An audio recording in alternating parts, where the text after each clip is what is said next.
It's Sunday morning. ಅಮ್ಮನ ಮನೆಯಲ್ಲಿದ್ದೀನಿ. ಇವತ್ತಿನ ಬ್ರೇಕ್ಫಾಸ್ಟ್ಗೆ ಸಿಂಪಲ್ಲಾಗಿ ಹೆಸರುಬೇಳೆ ಮತ್ತು ಬೆಲ್ಲ ಅಷ್ಟೇ ಹಾಕಿ ಪಾಯಸ ಮಾಡಿದ್ದಾರೆ ಆ್ಯಂಡ್ ಜೊತೆಗೆ ಮಶ್ರೂಮ್ ಪಲಾವ್.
ಅಮ್ಮ ನನ್ನ ಮಗಳು ಹುಟ್ಟಷ್ಟೊತ್ತಿಗೆ ಕಾಯಿ ಬಿಡಲಿ ಅಂತ ಹಾಕಿದ ತೆಂಗಿನ ಮರ ಇದು. ಸೊ ಫೈನಲಿ ಹೊಂಬಾಳೆ ಬರ್ತಾ ಇದೆ. ಗಿಡ ಹಾಕಿ 4 ಇಯರ್ಸ್ ಆಗಿದೆ ಅನಿಸುತ್ತೆ. ಆ್ಯಂಡ್ ವಿ ಆರ್ ಹಿಯರ್, ನಾನು, ನನ್ನ ಮಗಳು ಹಾಗೆ ನಮ್ಮಪ್ಪ ಎಲ್ಲ ಅಮ್ಮಗೆ ಮಧ್ಯಾಹ್ನ ಅಡುಗೆಗೆ ತರಕಾರಿ ಬಿಡಿಸ್ಕೊಡ್ತಾ ಇದ್ದೀವಿ.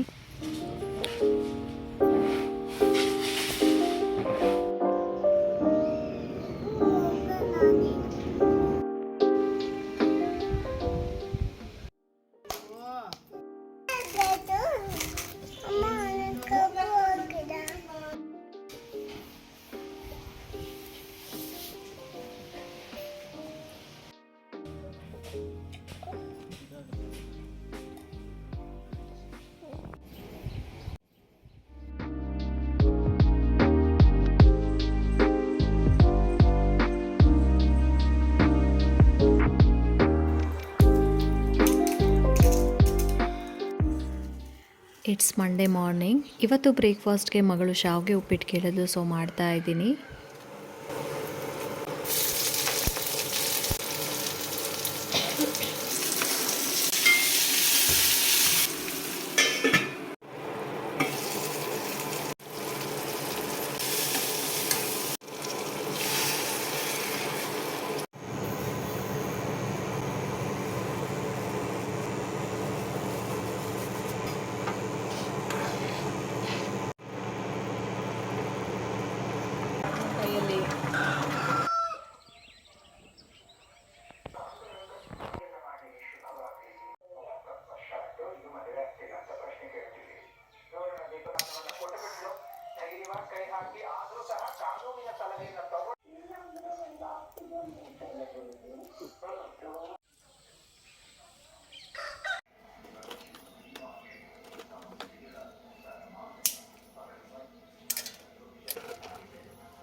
ಈ ವರ್ಷದ ಮೊದಲನೇ ಅವರೆಕಾಳು. ಸೊ ಇದಕ್ಕಿನ ಬೇಳೆ ಸಾಂಬಾರಿಗೆ ರೆಡಿ ಮಾಡ್ಕೊಳ್ತಾ ಇದ್ದೀನಿ.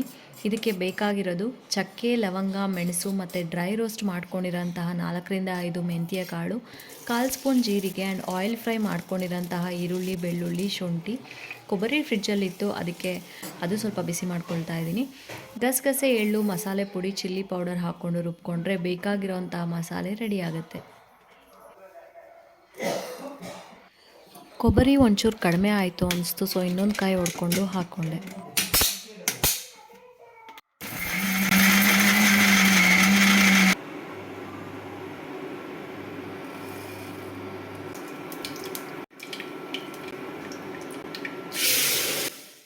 ಒಗ್ಗರಣೆ ಹಾಕ್ಕೊಂಡು ರುಬ್ಕೊಂಡಿರೋಂತಹ ಮಸಾಲೆ ಹಾಕ್ಕೊಂಡು ಎಷ್ಟು ಬೇಕೋ ಅಷ್ಟು ನೀರು ಹಾಕಿ ಉಪ್ಪು ಖಾರ ಟೇಸ್ಟ್ ಮಾಡಿ ನಂತರ ಇದಕ್ಕಿನ ಬೇಳೆ ಹಾಕ್ಕೊಂಡು ಬೇಳೆ ಬೇಯೋವರೆಗೂ ಕುದಿಸ್ಕೊಂಡ್ರೆ ಸಾಂಬಾರು ರೆಡಿ ಆಗುತ್ತೆ.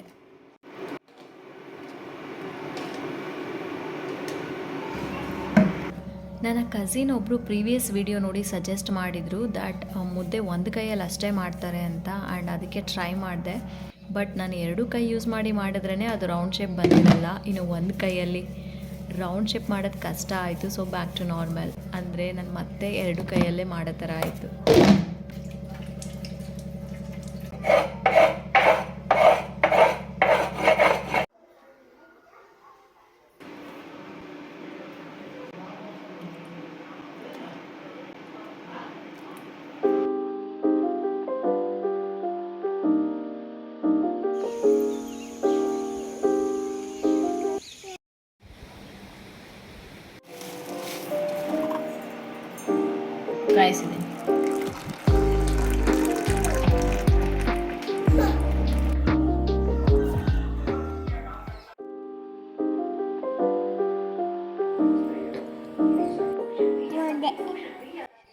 It's Tuesday morning. ಇವತ್ತು ಸ್ವಲ್ಪ ಮಳೆ ಬೀಳ್ತಾ ಇದೆ. ಸೊ ಮಳೆ ಆ್ಯಂಡ್ ಚಳಿ ವಾತಾವರಣ ಇದ್ದರೆ ನಮ್ಮ ಸೈಡ್ ಯೂಶಲಿ ಕಾಳುಗಳನ್ನು ಹುರಿದು ಸಾಂಬಾರು ಮಾಡೋದು ಪ್ರಿಫರ್ ಮಾಡ್ತಾರೆ.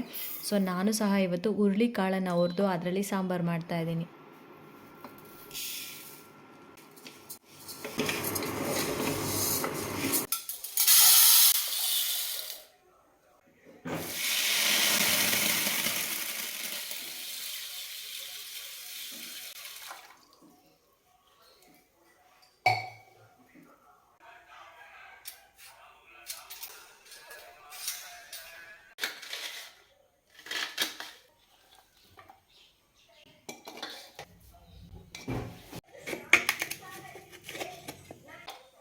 ತುಂಬಾ ಸಿಂಪಲಾಗಿ ಸಾಂಬಾರು ಮಾಡ್ಕೊಳ್ತಾ ಇದ್ದೀನಿ ಆ್ಯಂಡ್ ಬೇಗನೆ ಸಾಂಬಾರು ರೆಡಿ ಆಗೋಗುತ್ತೆ.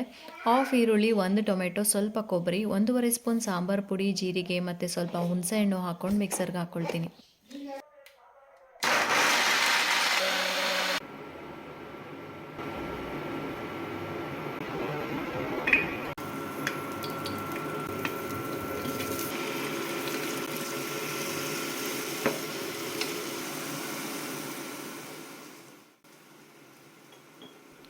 ಆಯಿಲ್ ಹಾಕಿ 3 ಬೆಳ್ಳುಳ್ಳಿ ಹೆಸಲು, ಹಾಫ್ ಆನಿಯನ್ ಹಾಗೆ 1 ಟೊಮೆಟೊ ಹಾಕ್ಕೊಂಡು ಫ್ರೈ ಮಾಡ್ಕೊಳ್ತೀನಿ. ಅದಕ್ಕೆ ಹುರಿದಿರೋ ಅಂತಹ ಕಾಳು, ಆಲೂಗಡ್ಡೆ ಹಾಕ್ಕೊಂಡು ಒಂದು ಸರಿ ಮಿಕ್ಸ್ ಮಾಡಿ ರುಬ್ಕೊಂಡಿರೋದನ್ನು ಹಾಕ್ಕೊಂಡು ಸ್ವಲ್ಪ ಹಾಗೆ ಬೇಯೋದಕ್ಕೆ ಬಿಡ್ತೀನಿ. ನಂತರ ನೀರು ಹಾಕಿ ಉಪ್ಪು ಖಾರ ಟೇಸ್ಟ್ ಮಾಡಿ 3 ವಿಷಲ್ಸ್ ಬರೆಸ್ಕೊಂಡು ಒಗ್ಗರಣೆ ಹಾಕ್ಕೊಂಡ್ರೆ ಸಾಂಬಾರು ರೆಡಿ ಆಗುತ್ತೆ.